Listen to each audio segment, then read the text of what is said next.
Thank you very much. I'm very pleased to be here and pleased to be able to talk about two recent projects. They're both actually still in progress. Maybe the Singapore one is a bit further ahead, but they're both at a stage where it's definitely worth talking about. And what I'm going to do is talk about two universities, one a new university in Singapore and one in Abu Dhabi. Not the Abu Dhabi education park. There's a more significant one that we've been involved in called Khalifa University of Science, Engineering and Research. Just a bit about us. I'll go through this quickly, but we're a plan and a kind of an interdisciplinary planning and design firm, and we bring all these disciplines together to work on our projects and creating environments from master planning to landscape to architecture in a very integrated way. Very open communication, and we really practice in a kind of learning, teaching environment in our office. So many minds come to bear on the problem at hand. Should we try and dim the lights a bit? Would that help? Just to see the screen better. One of the things that inspire us to think about how universities work, this is from the Research Institute on Learning. Essentially, what it's saying is learning is well beyond the classroom. It's really the whole environment. It's really the city and the context within which the university is located. And it's about engagement and collaboration and participation. What makes a great campus?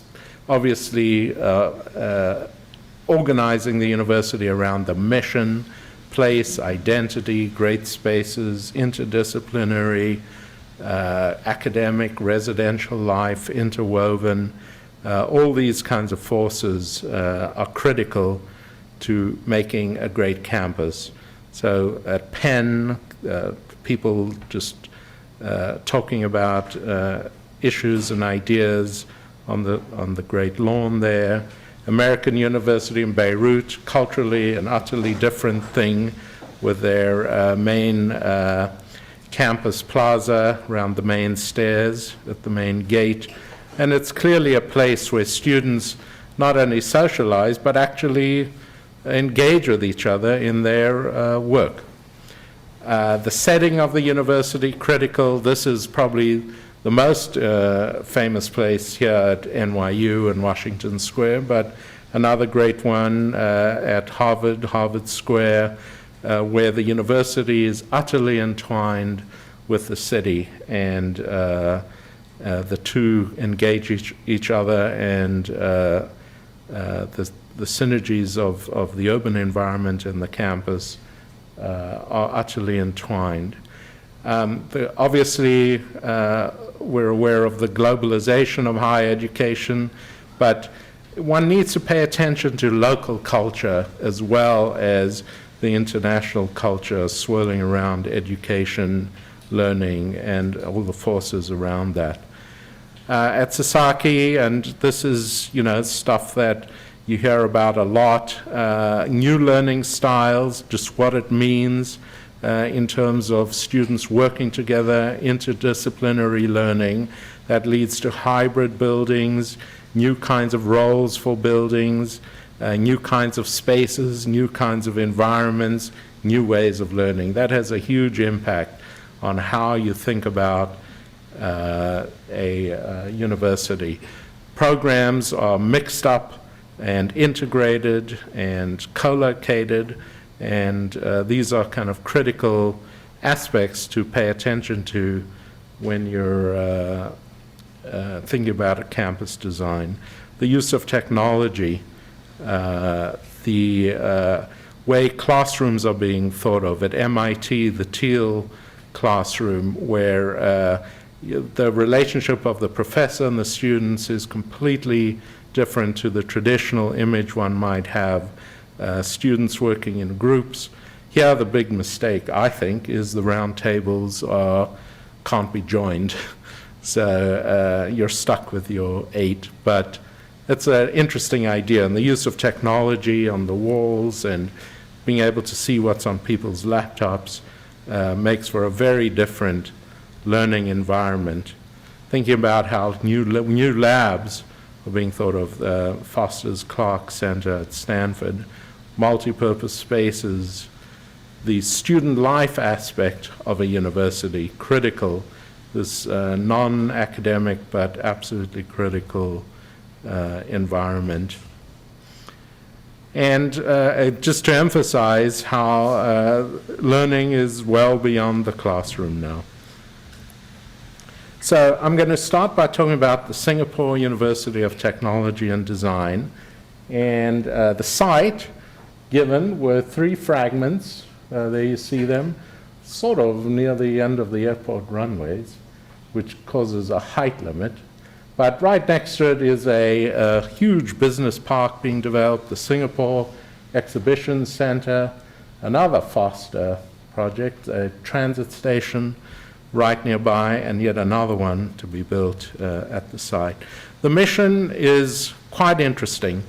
It's the Ministry of Education and MIT joined together to found this new university, and it's really about technology and design and how the two are entwined with each other.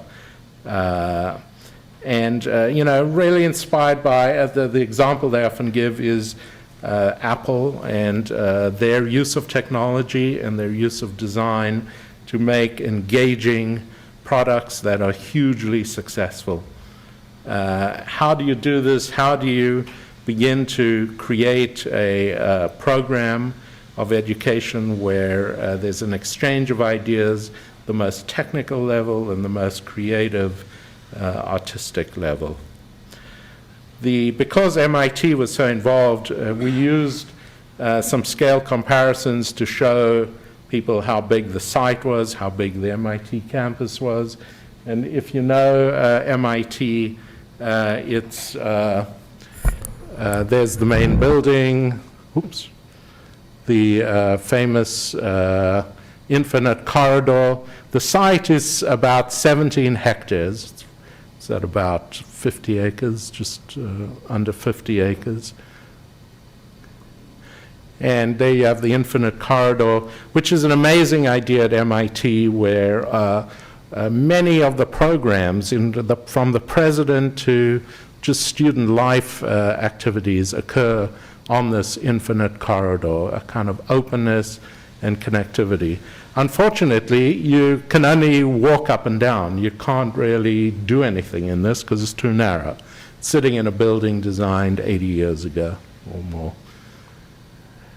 This was the curricular framework set up by the MIT leadership, and these are the main program elements in the new university: architecture, sustainable design, engineering and product design, systems, and information. The idea was not to make silos, and not even to give each faculty its own building, but to create spaces that would allow them to occupy the campus in a way that would be flexible, would give them ways of evolving, adjusting, forming different kinds of relationships.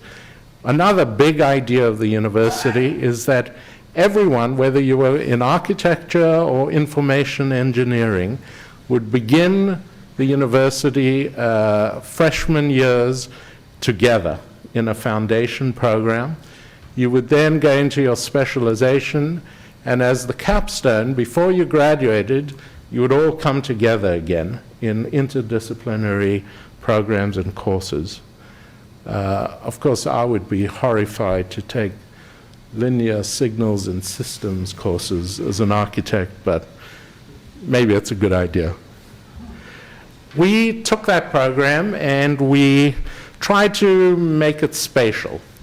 And one of the things the other thing that's very important is a huge residential component, on-campus residential, more than, I think, 60%. So what we did was we were inspired by the infinite corridor at MIT as a sort of connecting idea, and established this kind of spine of learning and interaction. And around that, put the various clusters of academic programs, of classrooms, all the kind of functions of the university, and intertwine them all with each other. Just the basic space program, it's about 5 million square feet, just over 5 million square feet in total. Oh, and the number of students ultimately is for about 8,000. It doesn't really fit on the site. It's more like 6,000, but 8,000 is a potential goal. I'll show you how. So the kind of things that inspire us, these kind of in-between spaces, this is the Stata Center at MIT,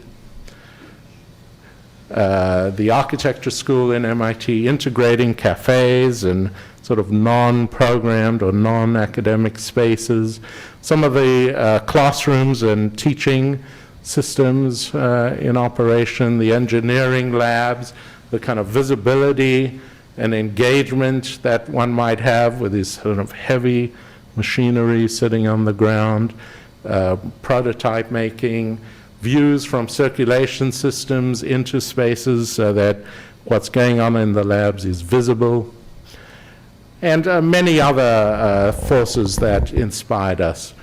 So here you see the 3 parcels. This is the one that's about 16 hectares. And here, oh, just one other thing. Here you see the business park being developed. It's actually further ahead now than that shows. And from the transit station next to the exhibition center, it's about there, a little far to walk from the campus. So they're putting in another transit station there, which is amazing to have a transit station right on the campus. This is the exhibition center, the edge of the site, just part of the network of Singapore and, you know, dealing with this stormwater. The view from the main street, this is the main road passing by the campus, looking into the campus site. So these trees are sort of at the back of the site there. The business park, fairly high density, lots of technology research companies. And here you see the plan of the business park, not by us, but the key thing to know here is that there are 2 kind of social focal points in the district, one at this transit station, one right next to our site. So this will be a place of shops, restaurants. It's where the people that work here go to for their break. So you see the site there with these constraints of the transit systems. And our big idea. We recognized how important this position was next to that station, how important this connection was, and developed a spine or a link that would connect the 2. And then another one that would go deep into the site, all the way to the back of the site, and developed a series of academic clusters around the spine. And at the heart of the university is the design center, this new invention of the university, a kind of multi-purpose, interdisciplinary center focused on design. Spinning off that would be student living, learning centers, a sports and recreation hub, and then overlaid on top of that, residential. So undergraduate and graduate residential, very much entwined with the heart of the university. And so a more sort of advanced diagram, you see the kind of learning spine that goes deep into the business park, crosses the road, links the 2 sites, which are basically residential, and student life. The design center is at the heart, the formal entry from the south, and the residential just as a sort of overlay over the whole thing. At one point we had residential over all the academic buildings as well, but the height limits forced us to cut back on that. But this is still a kind of 30-second walk, very close. So the design center is really at the heart of this new university. And here you see the plan as it's emerged. So you can see these kind of clusters of academic buildings designed to be very flexible as a master plan. Obviously, they can evolve in different ways depending on the detailed design. Roof gardens, green roofs. And here you see the university in the context of the surroundings. Not much to connect into around. It's basically a series of existing residential or gated communities. This campus would be entirely open and accessible at all times. Obviously with the transit connections and the shaded over the spine, shaded environment would keep people free from getting wet in the rain. We also located the sports facility on the eastern side to possibly have some kind of service with a link with the research park, and that could be a place where students and professors and neighboring researchers and business people meet. So here you see the campus with a big roof over shading some of the key public spaces. The transit station link is there. And emerging out of the station, there's some retail, and you just see the part of the academic buildings and the big space beyond. So programmatically, here's a section through two of the clusters with the spine being there. Some of the research labs go all the way to the ground for the heavy equipment. The spine is kind of three-dimensional. You can see up and down, different kinds of uses clustered around the buildings. This is near the transit, so you've got some bookshops and cafes and other kinds of very public buildings. This is a section from when we had residential above. And just within the space, these are very early perspectives. It's not all worked out yet. One of the interesting twists of the projects was the movie actor Jackie Chan donated a number of interesting pavilions from China to the university, and we had to incorporate them somehow. And we thought it was interesting as a sort of cultural overlay to the place, and so we found a few strategic positions for these that they could be installed and used just as gathering places and places to meet, and be a contrast to the sort of contemporary architecture of the rest of the campus. So here you see the formal arrival of the university, looking right into the main square with the design center, the library, the student center being all entwined in this and spinning off in the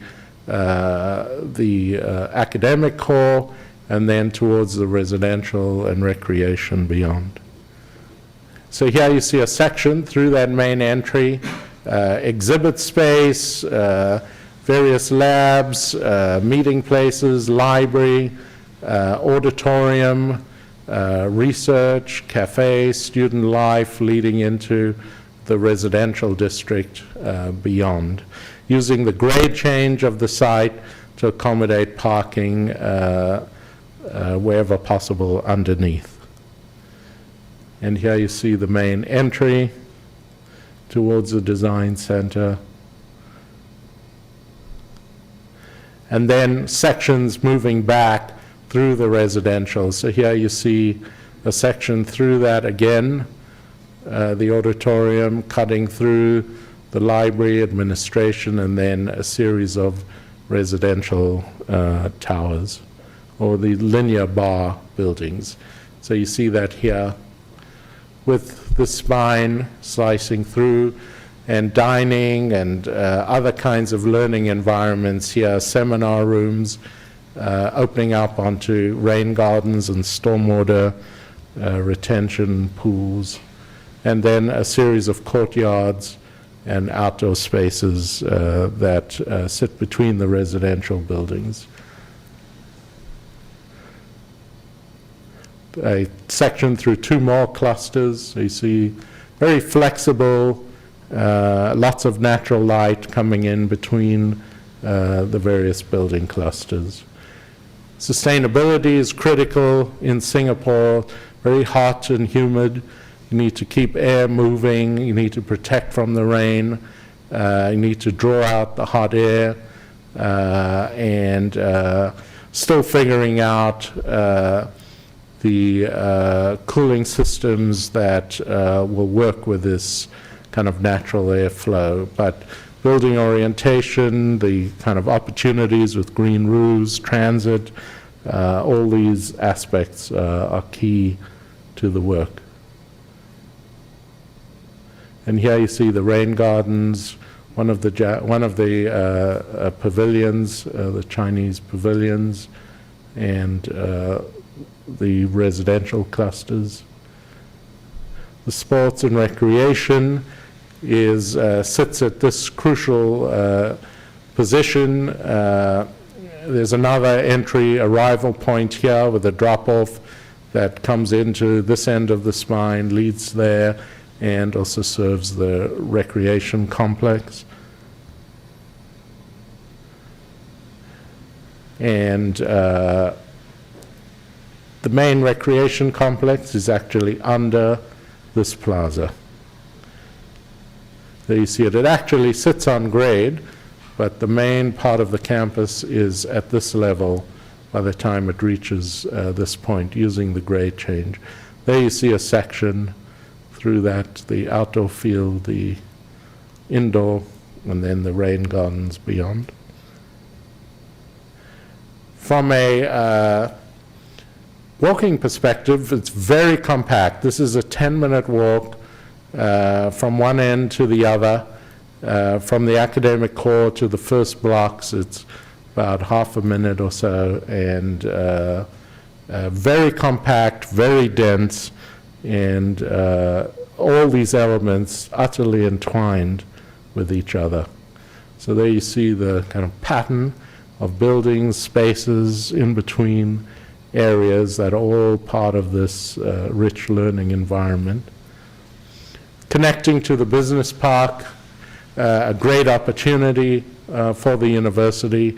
It's very rare that you have such a huge development right next to the campus. There's a great one at MIT, at Stanford, but here the kind of proximity is quite amazing. It could literally be an extension of the university.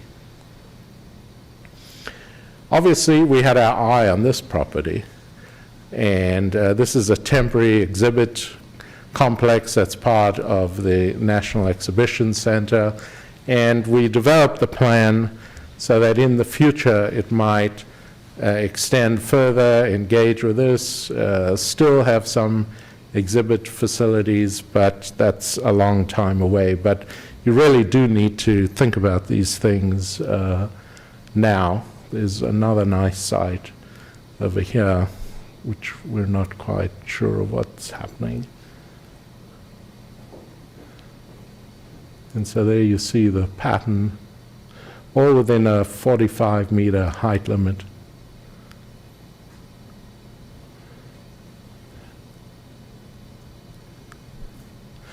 Abu Dhabi, a very different environment. You sort of wish they had the water that they have in Singapore. Maybe they have too much in Singapore, so something in between would be nice. Here you see the main, this is really the heart of Abu Dhabi, the main Downtown is in this area. Sariyat is here. That's where NYU is coming, the big museums, the Louvre, the Guggenheim nearby. And the university we're talking about is going to be in a new capital district built here. That's the airport, Masdar. First thing to know is Abu Dhabi is not Dubai. A lot of people confuse Dubai with Abu Dhabi. Dubai is very different. Abu Dhabi is actually quite boring compared. It's very ordinary, very real. I like it for its just ordinariness. And within that, they're doing very interesting things. The government has developed a strategic plan for the whole city and region, really, and it's very controlled, it's very process-oriented. They really are making an effort to develop the city in a structured way where everything kind of works in support of everything else. And here's a model just from last week of where they've built a model of the entire city, and you see the sort of amazing amount of new development coming to that city. There's Abu Dhabi, NYU, over there. And heading down this major transit line to the capital district where all the new government buildings are going to be is the Kustar campus, Khalifa University of Science, Technology and Research. And here's a model of this. Never plan a city in a circle, but that's another talk. The site for the university is here. There's another university here, Zayed University, which is under construction. Kustar, Khalifa University, this isn't our plan, but it was done for the model, is the first gender-integrated Emirati-based university in the UAE. Very significant, that. Here's the site again. Here's Masdar, which you might have heard about. And you can see one of the main transit lines coming here, the transit stations. You can see that by the higher density.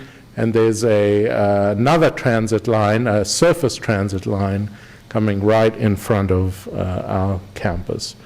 So Kustar is this new university that will have, it's about 80 hectares this time, and will have as its major principal colleges engineering, science, health sciences, management and logistics, and a whole other array of programs from hotel, conference facility, hospital, discovery center, and other kinds of research associated with the university. A target of about 6,000 students as well. That's just the program summary. Much bigger than the Singapore. This is almost 9 million square feet. And that's because of the hospital and the huge research component of the university. To be built in phases, 3 big phases. A lot of unknowns as you get beyond the second phase, but we're planning for it anyway. The site is there. This is the new transit system which is being implemented with a metro, underground metro in dark red, and then a network of streetcar transit. Here you see the site again in the context of the plan. So this is all the government center here, mixed use here, high density residential, lower density residential. There's the Masdar project.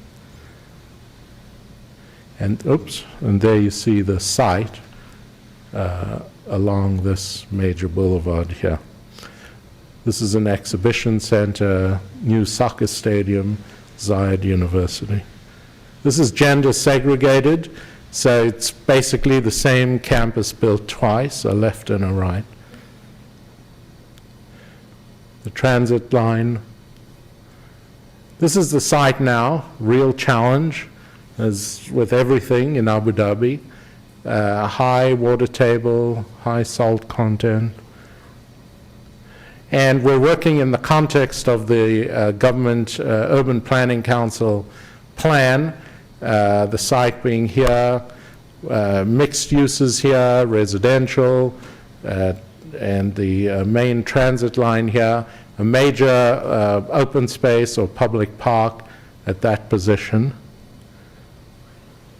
One of the things we did was we compared the site to some campuses people might know. Here's the shape of the site, and that's MIT. Interestingly, the whole campus is almost the same shape as MIT, just flipped.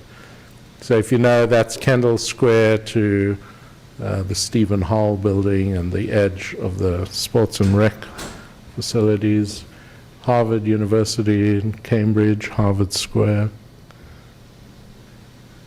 Cambridge University in England, so it basically takes almost the entire town and university.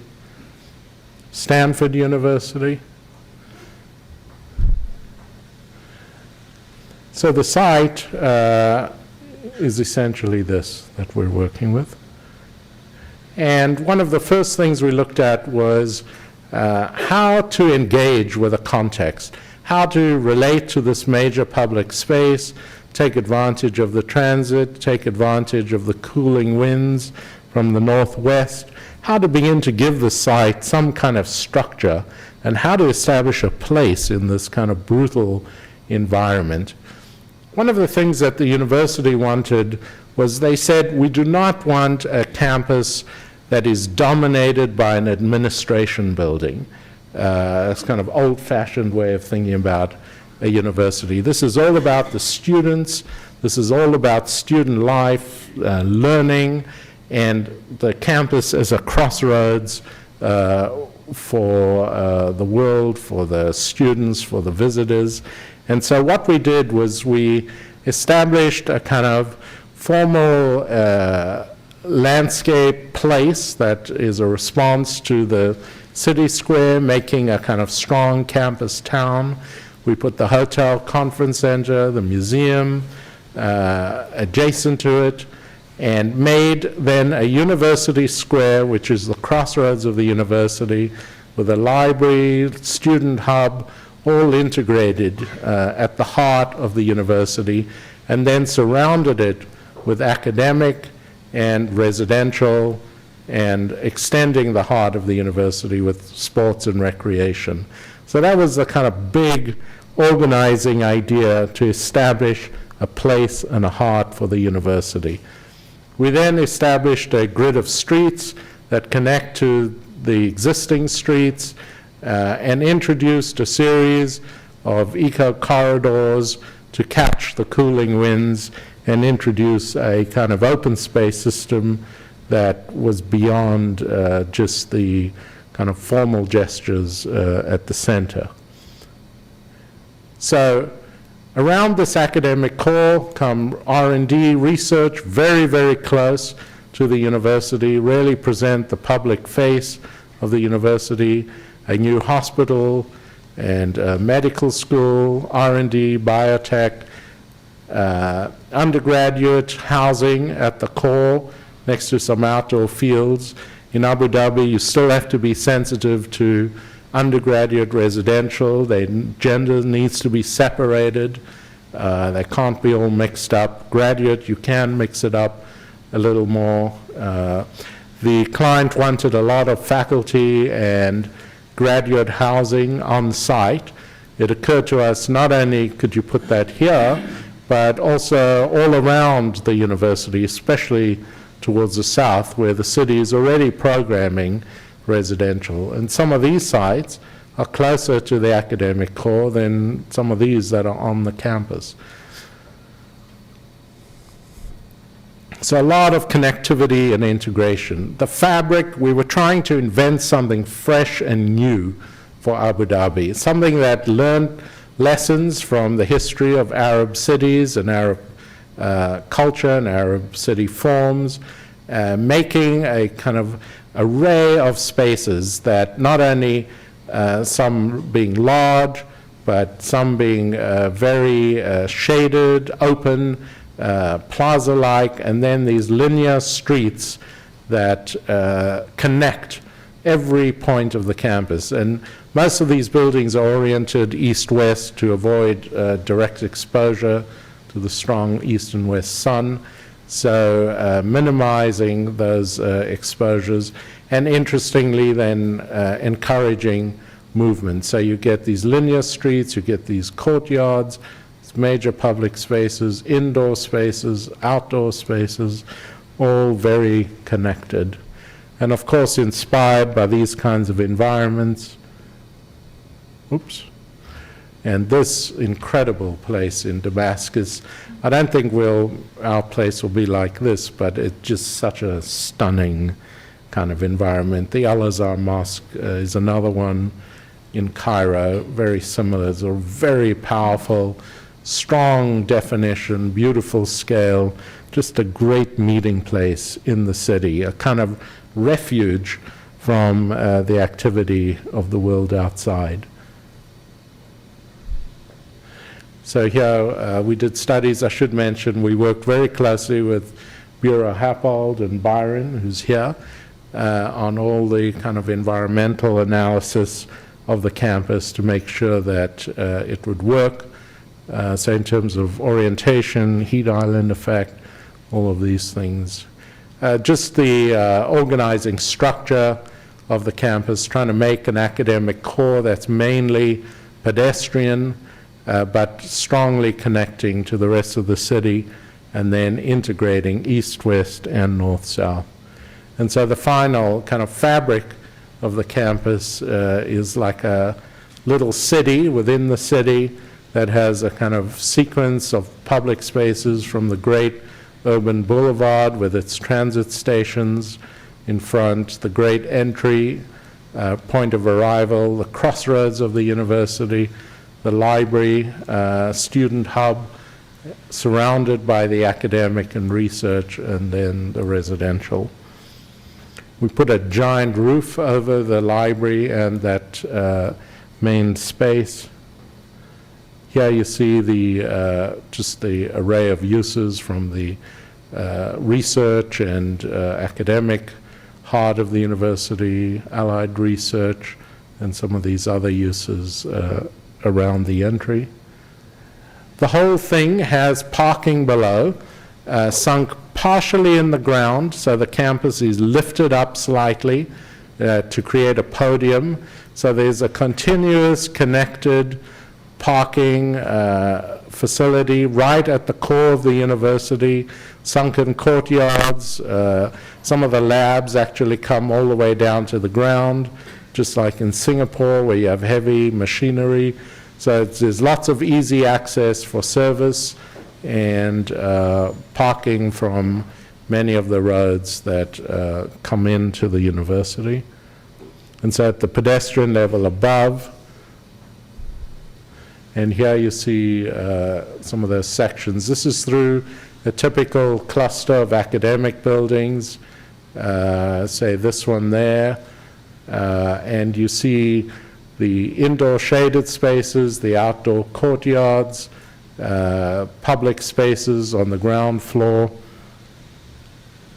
and these kind of clusters of buildings that where each building is broken up into a series of parts, allowing natural light, air movement between, and a very kind of flexible arrangement.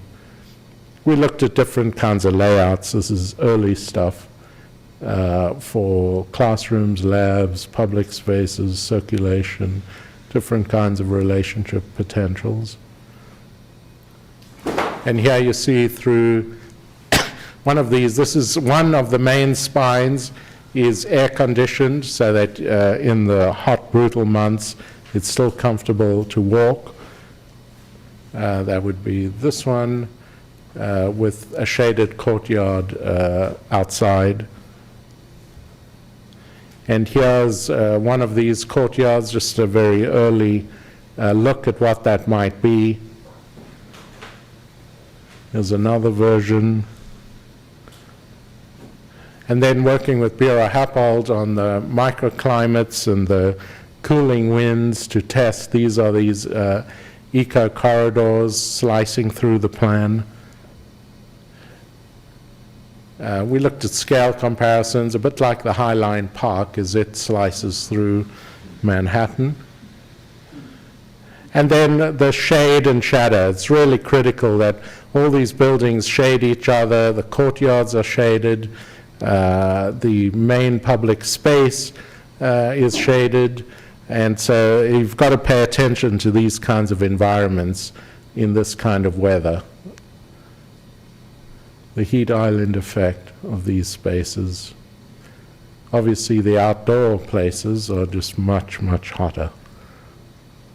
And so at the heart of the campus is this kind of landscape that connects from the city through the transit station to the heart of the university and all the way to the recreation complex. So you see it in the context over here, this kind of slice linking the city and the campus. It's inspired by Kufic texts and geometries, very interesting forms that gave us inspiration for how to think about this in a rich way. Sometimes this is a seat, sometimes it's water, sometimes it's the edge of a sunken amphitheater. The library is an icon in the sort of context of the city with its big roof extending out over the whole plaza. And the library student hub is really a mix of uses, academic spaces, student life spaces, exhibits, auditoriums. In another part of the section, it comes right into the parking with a big lower level auditorium. The rec center is connected, very much part of this. This is a section through that main spine. And all sorts of ideas for introducing water strategically, shade, comparing it to the Cordoba Mosque in Spain. And here you see very early SketchUp model of what this might be like as you approach it.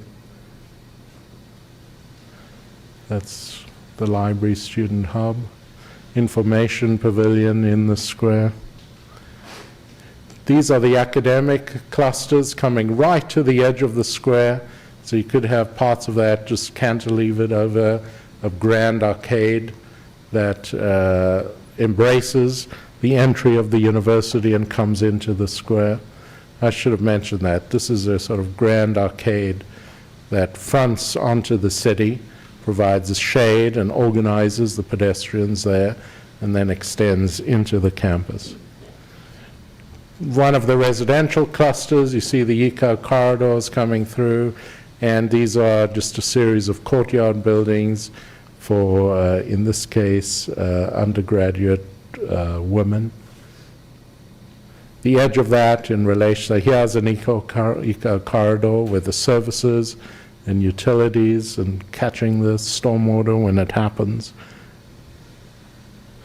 And the adjacent neighborhood, part of the site, mainly residential, with its mosque and its public spaces and R&D buildings along the street.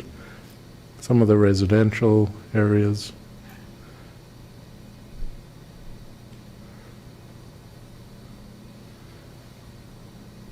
And the R&D, this is actually the conference center hotel. That's the administration building there. It's these two over there, just sort of quietly sitting on the side with their own drop-off and arrival from that side or from this side.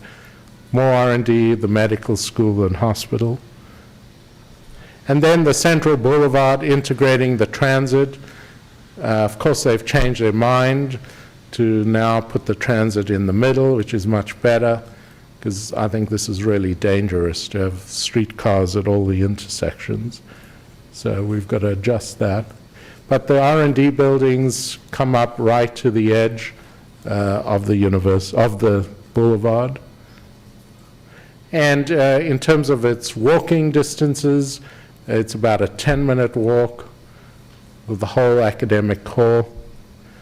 Served by transit. Most of the academic core is served by transit.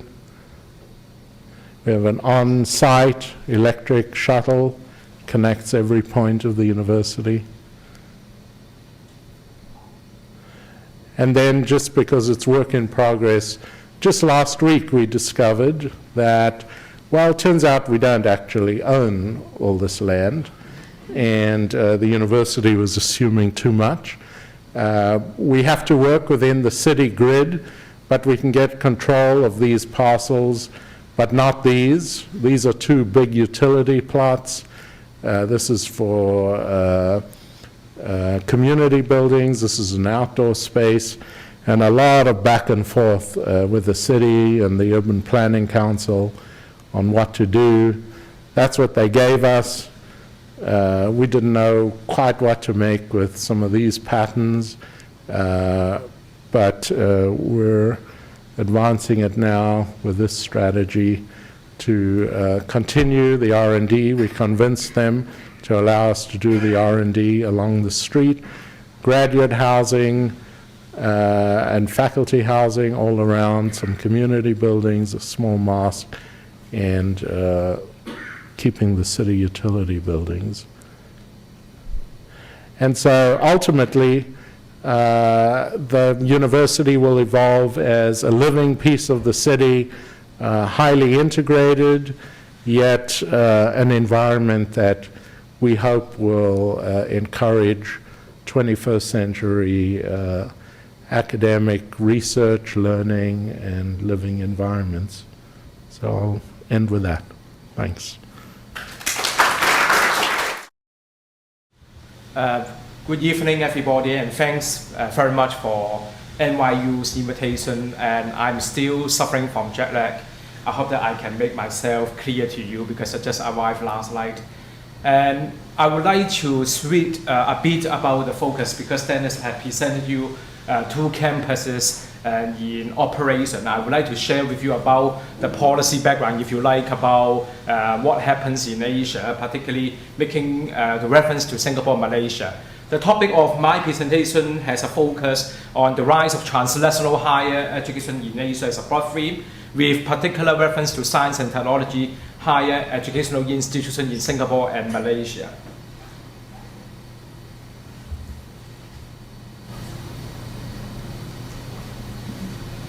It doesn't work. Tries to test my skill whether there's a power. If there's no PowerPoint, whether I have points to deliver. I guess just hit that one. Strange.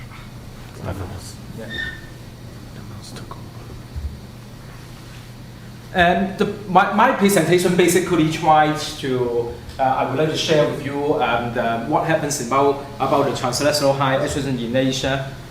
It's working now. And make sure there's some points that I can deliver. And what would be the recent trends in Asia. And I would like to share with you two examples, if you like, about Singapore and Malaysia. And I would like to draw some sort of tentative conclusions from the pool study that I've been involved. And looking in this particular slide, it's clear that in terms of educational development, and I'm sure Asia is very keen to develop more educational opportunities to catch up with other developed economies, because in the context of knowledge-based economy, there's no way for Asian society to respond so slowly. And so that's why most of the Asian society, including Singapore and Malaysia, Hong Kong, and many parts of Asia, I would argue, in the last 10 or 15 years, has tried to respond to the challenge of globalization and also try to respond positively to the knowledge-based economy to expand higher education development in Asia. Looking in this particular slide, it shows you in terms of comparative data, you can see that East Asia and the Pacific has increased tremendously in terms of the higher educational development, in terms of the tertiary enrollment.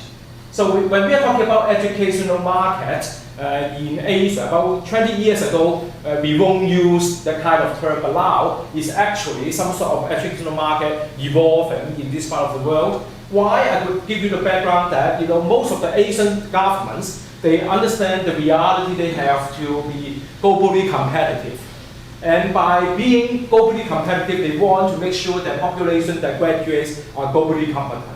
But depending on the state funding alone, except Singapore, there's no problem about money. Other Asian governments and states may have the problem about, depending on state money to finance higher education. So that's why they try to diversifying in terms of funding sources and allowing different non-state actors to be involved in educational development. So it gives you the context that why transnational higher education has become so popular, and we can see that a lot of major university in US, in Australia, in Europe, they've already set out their journey to different parts of Asia by setting up their branch campus there.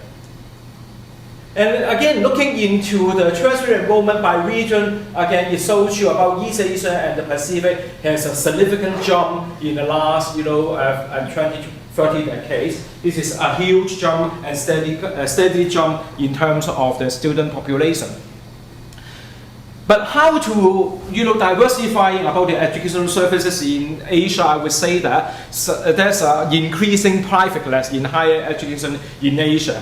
And for colleagues that you are not familiar with Asia, because in the old days, most of the university system were run by the Ministry of Education. They were basically public universities. But now it's moved beyond public university, state university, national university, to become more private or non-state universities. When I'm talking about private and non-state university, I'm very cautious when talking about the situation in mainland China, for example. They don't prefer the term private. They would call it non-state or man. People run colleges or university because as a socialist country, they don't like the vocabulary about private.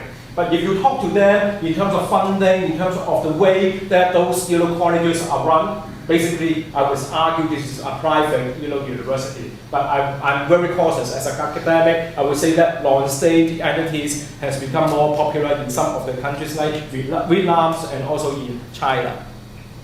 And second, I think reducing the importance of the state and public higher education because, as I mentioned, the state understand about the limitation of the state resources alone could not meet the pressing demand for education. So there's no alternative in order to promote more education opportunities in the area, and so non-state sources and private sources are invited to become major components in higher education delivery. And there's a growing importance of private sector, as I mentioned. Corporatization, incorporation has become major strategies in running university. Again, the background is most of the Asian university system, they used to be state-run, used to be monopolized by the state, and at the same time, the government model is centralized governance, managed closely by Ministry of Education.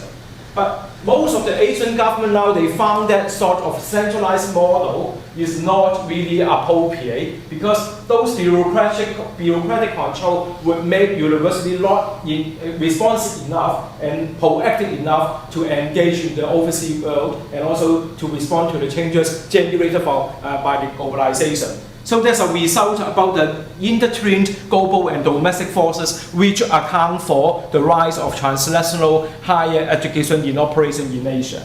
This is the overarching background. And the global forces, to recap, is the impact of neoliberalism on public sector management. Because most of the Asian government, they cannot excuse themselves from being affected by neoliberal approach. In terms of ideas and practices, they want to borrow and even introduce that sort of idea in order to make universities more responsive and proactive to changes. And you can see that the global competition crest basically drive new higher education governance in East Asia. And as I mentioned, incorporation and corporatization have become so popular now. And like university in Malaysia and university in Singapore, they all talk about how to incorporate national university to make them, just like a market entity and to be more responsive to the market needs of the society. And domestic forces will be related to the demands of higher education because when they benchmark with the international players, like Europe and also in the States and also in Australia, in terms of proportion of students being admitted from higher school is relatively small in number. So that's why they try to expand higher education in order to create more educational opportunity. And at the same time, I would argue, in Asia, why education is taken up so seriously. This is part of one of the major ideology, if you like, which is to do with the Neo-Confucianism or Confucianism. And you can see a lot of stories in mainland China being very poor in the rural area when some of the villagers, they found that their kids are good enough. They want to save up the money from the family and also borrow money from the whole village to send one kid to high school or university. And some sad story also being reported in different parts of Asia, particularly in rural part of Asia. Some family, some father or mother, they commit suicide because feeling very guilty for failing to afford to send their kids to university or to higher school. So it reflects about the strong, idea or cultural ideas about Confucianism being affecting people's thinking about education. More important is about the colonial experience. Being colonies in the past, many of the Asian states or society, they want to catch up. They want to catch up, with the development economy. So education becomes one of the powerful, agenda driving the consumption behavior in different parts of Asia. I could cite one of the examples in the last couple of years when the Chinese Academy of Social Sciences conducted consumption patterns research. They found that consistently, when people are asked about the consumption item, what would be the priority? They would put education first. And similar experience could be found in other parts of Asia like Taiwan and Singapore, Malaysia, particularly in Taiwan, South Korea, and China, and also in Hong Kong. You will find that private tutoring is very popular. If friends, you go to Taipei, one of the streets is Chongqing Lan, the South Road. And after 9:30 in the evening, you can easily see and find a lot of students wearing their uniform coming out from private tutoring schools. So private tutoring has become so popular. Again, it shows you about why education demand is so pleasant in Asia. It also set out the context that transnational education has become so popular in this part of the world. Here is the private higher education in a selected Asian society and also in comparing to the state. You can see that in terms of the percentage of private higher education institutes, these are some of the countries showing you about the percentage has increased. And in terms of private university or private colleges by enrollment in terms of higher education, in terms of students, again give you the idea about how private-less has become popular. And when talking about transnational higher education in Asia, there's some expansion of the number of international students worldwide. In 2007, over 3 million tertiary students were enrolled outside their home countries because many of the parents, if they are good enough, they can afford to pay for education. Some of them may choose to send their kids outside, their countries, to Europe, to Australia, to US. But in these recent years, some of the countries, in order to save and keep those populations within their countries, they've developed the transnational campuses, like Singapore and Malaysia. So I would get the detail later on. And 3.3% increase from 2006. And however, USA, UK, Germany, France still receive 48%, as I mentioned. Those families, they were very keen to send their kids to the international world. But in 2009, 70% of the international students are from Asia, particularly from China and India. And showed you that why Singapore and Malaysia, they are keen to develop themselves as a regional hub of education.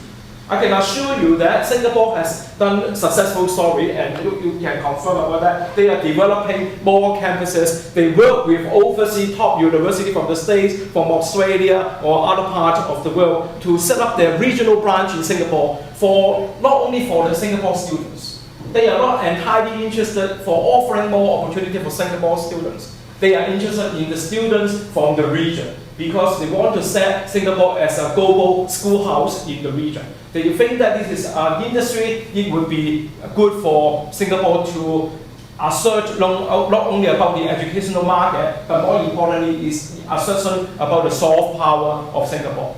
Similarly, you can see that in Malaysia, Malaysian government has made a big success story about recruiting students from Malaysia, not only from Malaysia, but also from India and China.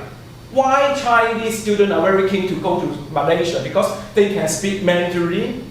Most of the people in Malaysia, they could practice in terms of language, Malays of course, and also Mandarin, have no problem. At the same time, the student coming from China could also enjoy the kind of language environment which is English-speaking environment.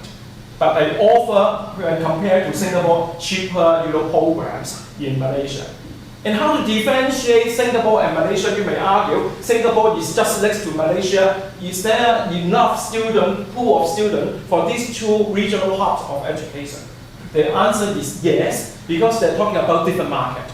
Singapore has strategically positioned itself as the upper end market, trying to invite top university to set up their branch in Singapore in order to attract students from the region.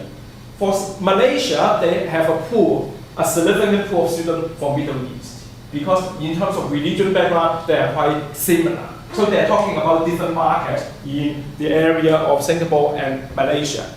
So this is a strong motivation for Asian countries to develop the transnational higher education, as I explained to you, because the potential students number in year 2000, 1.8 million, and in 2025, they estimate about 7.2 million, students, coming from different parts of the world. They may be choosing Asia as a part of the destination. And the mobility of students in thousands by region in the of origin, comparing 1999 to 2004, it shows you again the number of students, they are so mobile from this part of the world, East Asia and the Pacific. If you look into the estimates of the number, and going back to the history about the number, the jump of the number in terms of student mobility, so it explains to you why Singapore government and Malaysia government has done something about making themselves a regional hub of education. And not to say about in Hong Kong. Hong Kong government, where I come from, has recently made up their mind to expand Hong Kong into a regional hub of education with the blessing of the Beijing government. And about 2 weeks ago, the Guangdong government and SAR government in Hong Kong signed an agreement to facilitate that sort of collaboration in mounting University City, just across the border of Hong Kong and Shenzhen area, to make just like a Hill campus. So that is, you may be approached by the Hong Kong SL government for coming up with a plan to develop some sort of project in Hong Kong just across the border to Shenzhen area. So the emerging regional hubs of education, as I mentioned to you, significant new initiative in East and also Southeast Asia. Singapore Global Schoolhouse Project, Malaysia Kuala Lumpur Education City, Hong Kong Regional Educational Hub, South Korea Incheon Free Economic Zone. Similarly, they are talking about how to assert their soft power to extend themselves not only in the traditional form of economic activities, but getting into the new era of economic growth, which is to do with the human resources development.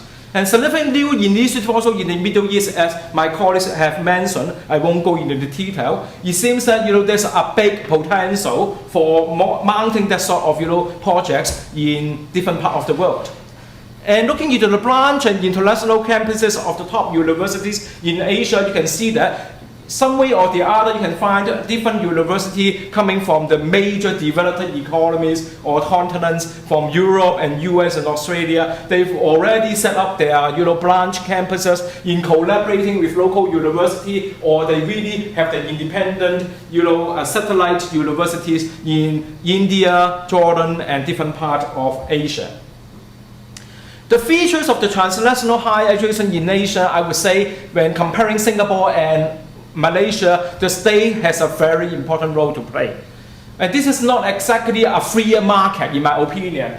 Okay, both the experience of Singapore and Malaysia have clearly indicated that they are interfering in the market. They are the major, player orchestrating about the plan for this big project. So I don't believe that this is a free education market. I will argue this is some sort of, governed market in Malaysia and Singapore with a strong, government intervention in order to reduce and get away the inefficiency of the economy and make sure the market is functioning well for Singapore and Malaysia. So some sort of market accelerationist or market facilitating states could be found in this Asian society when they are dealing with the notion about education market. Major features about of that development would be usually planned and supervised by specialized unit department within and beyond the Ministry of Education. For the case of Singapore, they work closely together with Singapore Economic Development Board and Tourism Board in Singapore. It's not only the project run by the Ministry of Education. And in the branch campuses, then they have a lot of innovative arrangement, distance learning, franchising, joint training, top-up program, etc. And ties towards science and technological disciplines. And the latest trend is a hubs of international and domestic HEIs, plus multinational enterprise, particularly ICT and high technology enterprises are blustering in Singapore and Malaysia. And I've already mentioned about this, and looking into the enrollment, you can see the proliferation of science and technology, HEIs, and transnational arrangement. Looking into this part, this is about, this one is Hong Kong, and this one is Japan, and this one is Singapore. It's quite flat here, but Indonesia has a lot of enrollment in social science, business, and law. But in terms of science and technology, engineering, you can see that it's a significant university. But looking into Hong Kong and also Singapore, because of the number of universities are not huge when compared to medium size of university, you can see they are not very big in number. But still comparing to the old days when Singapore only had one university about 20 years ago, Hong Kong had only 2 universities about 50 years ago. Now Hong Kong have more and more university, and the Hong Kong government has allowed to have more private universities. For college, you are coming from this part of the world, in the state you have more private university, but private university is quite a new thing, to Hong Kong. We are offering only public university in the past. And the Singapore development is with a successful Australian model in mind, aggressively participates in the competition for Asia. And we can see the Singapore Institute of Technology is one of the good examples to illustrate about the rise of technology-based university in Singapore. That partner famous university worldwide to offer S&T programs to meet the growing industry and coordinate between overseas institutions and the 5 local polytechnics on curriculum planning, admission criteria, trying to maintain the same standard of program as in other home countries. And this slide gives you the idea about those S&T oriented HEIs in the Singapore scenes. And the leading foreign universities have already branched out to Singapore. These are some of the examples. Quite a number of universities come from this part of the world, have already have collaboration or program or branch campus in Singapore, and of which some of them are S&T related disciplines. Achievement today about Singapore's global schoolhouse project. 2007, there were 86,000 international students from 120 countries studying in Singapore. Over about 1,200 private HEIs and 44 pre-tertiary schools offering international curricula in Singapore. And the Ruffle Education Corporation, the largest private educational group in Asia, has also established its international headquarters in Singapore. About 61,000 students are studying in its 28 colleges around Asia Pacific region. And Singapore also emerged the first in both mathematics and science in a 49-country study of grade 4, primary 4, and grade 8 secondary 2 students conducted in 2002 and 3. And public universities have also played a role in the quest of regional hub of education. So the mix between private and public get together in Singapore, and becoming more popular is about engineering and science, courses in the case of Singapore. The latest development in Malaysia, again, the Malaysian government has tried to liberate its higher education, advocating more, private education in Singapore, in Malaysia, and becoming ambitious after introducing about the idea Vision 2020. And because of this, overarching framework, and Kuala Lumpur Education City is one of the most recent development plan in this part. As I mentioned to you, recruiting students from Middle East, India, and ASEAN countries. So this is the Kuala Lumpur Education City. It's a huge, project and merging about transnational transportation zone, school park, education theme park, commercial zone, academic park together, okay, as a huge, plan in Malaysia. So these are some of the leading foreign and local private higher education institutions being set up in Malaysia. The color in red are related to science and also technology-oriented HEIs in Malaysia. Again, it's just like Singapore, but comparing Singapore to Singapore, I think Malaysians institutions have chosen a more focus on S&T orientation. So achievement today in 2007, there were about 47,000 international students, but it jumped to more and more. So the last point here, because of the time, I won't go into detail. Basically, so from 0 in 1998 to 37 in 2007, with number of private institutions in Malaysia. So it gives you about the extent of changes in terms of privatization and the rise of higher education development in Malaysia. So those international students at the public and private higher education institutions in Malaysia from 2002 to 07, it gives you the rise of the number. This is increasing as a trend. So what would be the implications when we are talking about Singapore and Malaysia in committing themselves to the project about regional hub of education? I would say that the rise of these all kind of transnational higher education and the private sector in higher education suggest a shift from centralized regulatory model towards a more market-driven model. But at the same time, I don't want to underestimate about the important role of the state in running all these projects, because the role of the state has a very important role to play is about the strategic planning and quality assurance. In terms of Malaysia, the market acceleration state will be becoming more and more prominent. In Singapore, relatively more systematic, selective, and effective.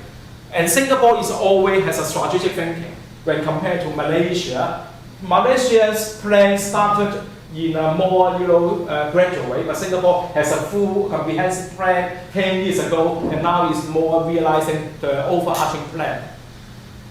So there are some limitations, I will argue, in these two case studies, and greater competition today in transnational higher education market, both within and also beyond Asia. Especially Hong Kong tries to deep in the market, and China is opening up itself, to other partners in the world. So whether Singapore and Malaysia will really enjoy the share in the market, it is subject to open debate. And the quality assurance is really important, especially as I mentioned about Singapore seems to be more, concerned about quality control. But in Malaysia, some people will complain about the variation about the quality because of the rise of different level of institutions run by those kind of transnational corporations.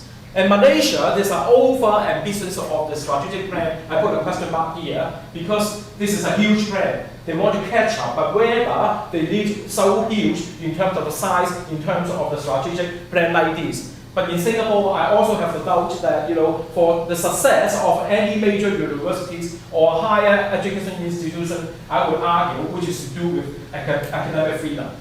And whether Singapore would really offer academic freedom as such, but because you may argue with me, I'm from social sciences discipline, I would argue freedom, academic freedom is the lifeblood for making success of institutions. If you are only talking about technology and science, it might not be so broader, but I would argue some of the major leading universities in the UK, they decided not to go into Singapore like the University of Warwick. Why? Because locally in the UK, there's a heated debate a few years ago. They stopped the project because the heated debate among colleagues in Warwick back to UK because the problem about freedom. They really doubt that whether they can do research and teach something which they think which is related to academic freedom, okay, back home. So this is the issue I would like to share with you. And the success story is not only about the number of students, but about how to assure the quality, how to benchmark the program, which is fitting in about the needs of the locality. But at the same time, I think academic freedom, in my opinion, means and matters in making the success story for transnational higher education in Singapore and Malaysia. So I hope that I've already made clear to you. Thank you very much.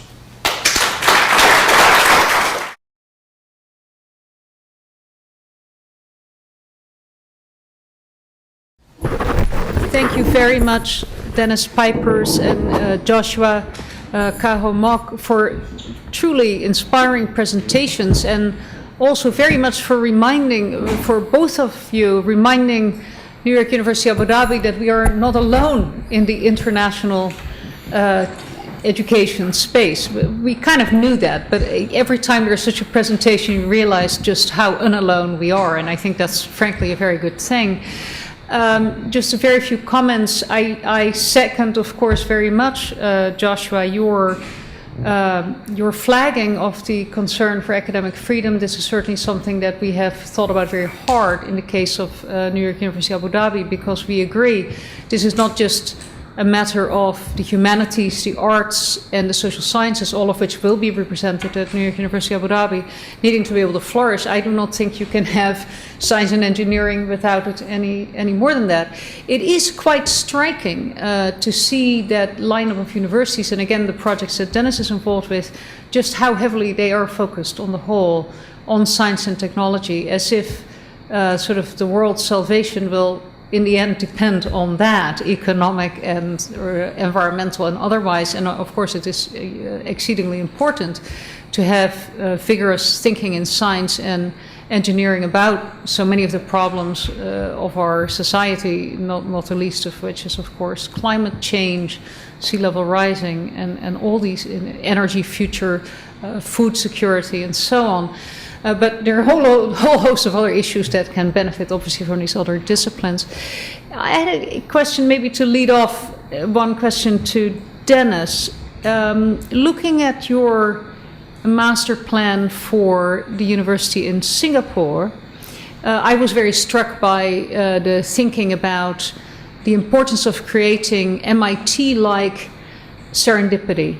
Serendipity doesn't just happen. Serendipity can be, the conditions for positive serendipity and creativity can be created in interaction. And I really like that complete fluidity that you seem to have structured there, where disciplines can interact, people can run into each other and so forth. Compared to that, Kustar seems to take a somewhat more traditional approach. It seems more compartmentalized in a way. The academic buildings, of course, internally, we haven't seen what those buildings would look like in a design phase, but I just was wondering if you would be willing to comment on different local conditions and client relations that led to these, if I'm right about those differences. Actually, Kustar there are many similar ideas, but it's just realized in a very different way.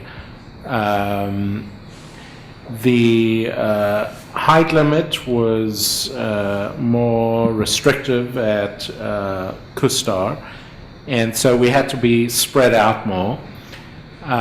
We wanted to design the campus not as a indoor air-conditioned environment, but to be a kind of delicate balance of conditioned space versus outdoor open space. Interestingly, the academic year does not occur during the worst months in Abu Dhabi, so there is a possibility for engaging with the outdoors. And actually, a lot of the time in Abu Dhabi is very pleasant. It actually is not onerous. But the building clusters we designed, and remember, it's still a master plan concept, so we don't expect the buildings to take the exact form that they take in the master plan. But the idea is that It's simply a series of clusters with a kind of more public ground level. The most public elements of each building are at the ground level. Labs open up onto the ground level. Some are double height, triple height. Some are on the ground. You see down below. But there are also a series of bridges that connect all the buildings, and so you can actually walk in hot weather from one end of the academic core all the way to the other end. Mm-hmm. Entwining residential with the academic core was not easy because of the gender issues and issues of privacy that you need to pay attention to. So, but I think everything else in terms of the library, student hub, the sports, all very, very close proximity to the academic core. Thank you. We look forward to our neighbor across the islands developing there. Chuck Newman, please say who you are and where you come from when you state your question. I'm Chuck Newman. I'm a professor of mathematics at the Crime Institute at NYU. So I have two related questions whose background is my impression that NYU in Abu Dhabi has what I would describe as a really kind of modest plan for science and technology, whereas Kustar, obviously, that's its major emphasis. So my questions, and I guess it's to both Dennis and Mariette. One is whether there are any thoughts of interactions between the two institutions and from more architectural or planning point of view, how long does it take to get between the eventual campuses of the two? I'm happy to speak to it, and sure. I'm sure Dennis would as well. So the leadership of Kustar is quite extraordinary. It has both Emirati and expatriate leadership. We have established base relations. They are already operating now in a building kind of halfway down Abu Dhabi Island. So the colleagues come to our talks in the NYU Abu Dhabi Institute and we visit them. But of course our faculty hasn't been on the ground yet. As soon as that starts happening this fall, I expect those relations to flourish as they are already flourishing for us with the Sorbonne there, for example, or the other institutions. Masdar in particular is an important link in that triangle, the Masdar Institute of Science and Technology. In terms of physical connectivity, as you saw in the plans that Dennis showed, the infrastructure planning for Abu Dhabi and building, frankly, is continuing apace. We have by now a third bridge almost finished linking Abu Dhabi Island, this is the Zaha Hadid bridge just being finished, to this new capital district where Khalifa University will be. Masdar City is probably a 10-minute drive away. That's a very close proximity between those institutions. With the roads, the road going out to the airport, which is very near both these institutions, coming online from Saadiyat. Again, traffic is a perennial question, of course, of the future, but I think it would be probably a 20-minute drive, is my guess. Dennis, do you think that's about right? There's a whole new bridge and road connection to Saadiyat, which actually comes quite close to the capital district. You know, one of the challenges we had to do with security. I'm wondering how you're dealing with it at NYU Abu Dhabi, but the university wanted a very secure campus with a main gate and no accessibility, and we really pushed for a much more open university. You can see in the way we did the plans, all the roads of the city just come into the campus. And eventually we got them to compromise by saying, as the new city develops, you might have a more secure campus at the beginning, but over time it would become more used to being in the city, used to being in the context, and open up. But Connections with other universities, I think, are, there's one right next door us, but it's so inward focused and so closed, and we don't know much about it. And you mean to Zayed University? Zayed University, Yeah, we have excellent relations with Zayed. Yeah, so it's all possible, I think. It's we have a strong relationship to the boulevard in front of the campus, and that leads directly to Zayed University. But the physical form of that one doesn't lend itself to connections because it's symmetrical down the middle. There's a man and a woman, and I don't know which side we're on, but it certainly doesn't work physically. It's a matter of faculty traveling, I think, and the faculty, as you know, are very international, so they are Yes. our very good colleagues because they're very near where we have our events now. I think we hope to set, maybe to help push that matter of porousness to the city that you are describing. Obviously, NYU doesn't have any walls around its campus. It doesn't really even, well, I can't say it really doesn't have a campus, but there is a sense in which we are really in this city. And that is the case with our downtown campus, which has now opened.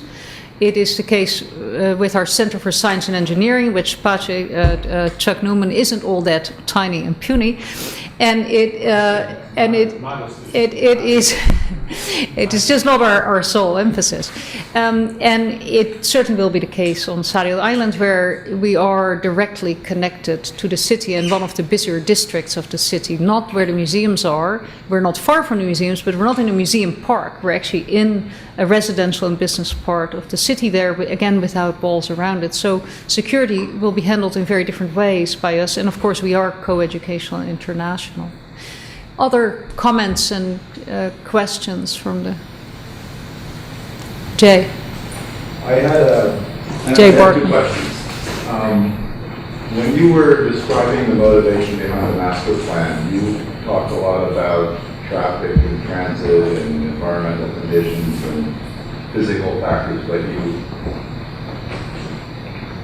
never directly addressed who the client group was, or who the user groups were informing those master plans. And I was just curious if there were defined institutions, because when we work on some projects, there's very mature institutions that have very clear philosophies and visions and that. No, that's a good point. Maybe you didn't have that in either of those, or it would be interesting to hear about working maybe in what's a little bit of a vacuum. Yeah, they're both quite different from each other. Singapore, we began by... The university is an alliance between MIT and the Ministry of Education. When we began the project, it was a big secret who the future partner would be with the Ministry of Education. So they wouldn't or couldn't tell us it was MIT. We thought it might be Carnegie Mellon or Stanford or something. No, not Stanford. Caltech or something like that. And so we began working with them in a bit of a vacuum. We developed the program as well for the university. They had a sense of what it would be because they were negotiating with MIT on the whole curriculum.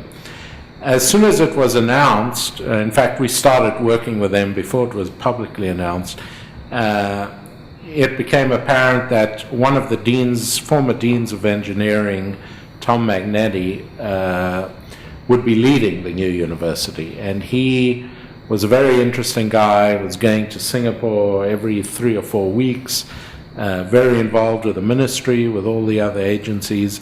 And he and his team became our kind of de facto client. Although for a long time we couldn't communicate directly with him because we had to go through the steering committee and the university structure, which was just being set up. So we began before a kind of official university facilities group was set up. It transitioned from the Ministry of Education to that group. And it was very convenient having Tom at MIT just like 10 minutes from our offices. So the Singaporeans came to Boston. We had work sessions at MIT at our office. We went there. So it became much more clear about halfway through. I should also mention that they've made an alliance with a Chinese university, although they took a very backseat role in terms of the master planning. Kustar is very different. As Mary said, it's an existing institution. I think it's got about 250 students on a campus that went from nothing to 4 buildings in 7 months, which is kind of frightening. But they have a campus, and they are operating, and they're recruiting, and very aggressive. There we deal mainly with a number of key individuals and a development group. It's actually a major Abu Dhabi developer called Aldar, who have been asked by the government to get the campus built. So they're kind of managing the process. And it's an interesting combination because the people from Aldar that we're working with have 0 experience with universities, which is a bit of a frustration. But they've learnt a lot working with us, and we've learnt a lot from them about their priorities and how they get things done. So I think Kustar is meant to, they had an extremely aggressive schedule, which thank God they've peeled back on. It was to open the first buildings in, when was it? 2011, I think. Next year. So now it's pushed back at least a year, which is good for the first phases.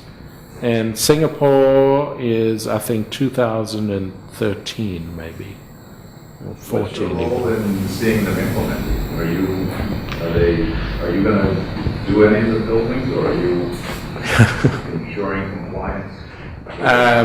For Singapore, there's going to be there's already a process in place. They're going to have a design competition for the first phase.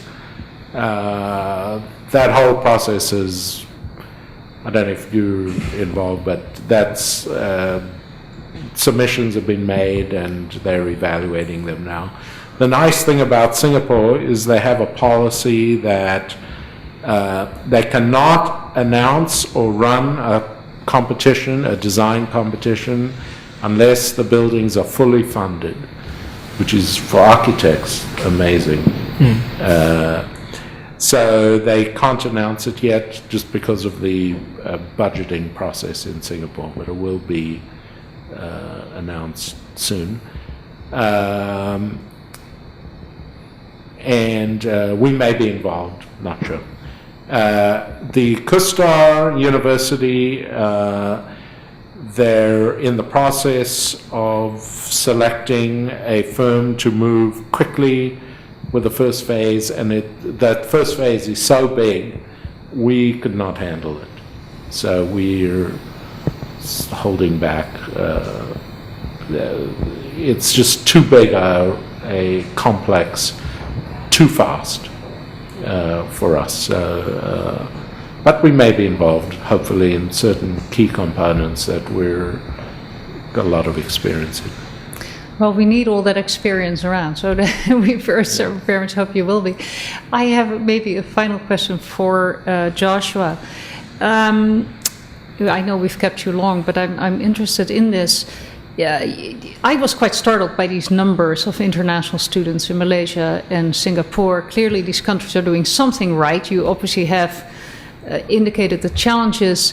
This is just a nascent interest, I have to say, for the Arab world. NYU Abu Dhabi is one of the first universities aggressively to pursue a completely cosmopolitan worldwide population with a strong Arab population, but really predominantly from other parts of the world. Looking at your numbers, but one area where we've had certainly challenges still is China. And China, of course, has this massive, talented population we'd like to draw on. In those numbers that you showed us, what percentage is from mainland China, from the People's Republic, in Singapore and Malaysia? Is that a preponderance of students, or can you tell us something about? China is obviously building universities very fast, but what are your expectations? What are the trends for those students continuing to go abroad, or will those numbers expand? Well, thank you for your question. I think when talking about China, the number of students coming from China mainland going out for different part of the world for education is to do with the parents' decision and the students' experience in China. China has a lot of university now. Some of the Chinese universities are very good that they can create good opportunity for students back home. But the problem is that quite a number of parents in China, they really believe that if they can afford, they would prefer sending their kids outside China. So it explains to you that, why so many students coming from China, they allow studying in Malaysia, Hong Kong, and Malaysia. And in terms of percentage, I haven't got an exact figure in my mind, but in terms of Singapore, I would argue it's about half of the transnational, education institution would be recruiting students from China and quite a number from India and from the region. In Malaysia, especially talking about the second tier colleges, they recruit a number of students. They are not university students. They offer a lot of English programs or sub-degree programs. For those kids, they failed to get admitted to Chinese university. They go as a stepping stone in improving their languages. And so in terms of, they are not university students, but talking about overseas students in Malaysia is a huge number. And I think it constitutes about at least 30-40% of the student population. So your question is about projecting about the future. It all depends on whether the Chinese economy will be flourishing. And if this is then the case, I would wonder, quite a number of parents, they can afford, and they are, because of one-child policy, they have only one child in the family, they would, squeeze the money for giving the perceived best education for them. So there's still a huge market outside.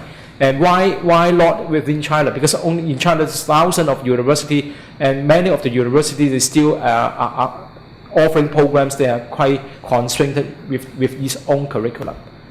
And it's to do with the political system in China. And this is to do with the level or extent that Chinese university has gone into internationalization of curriculum.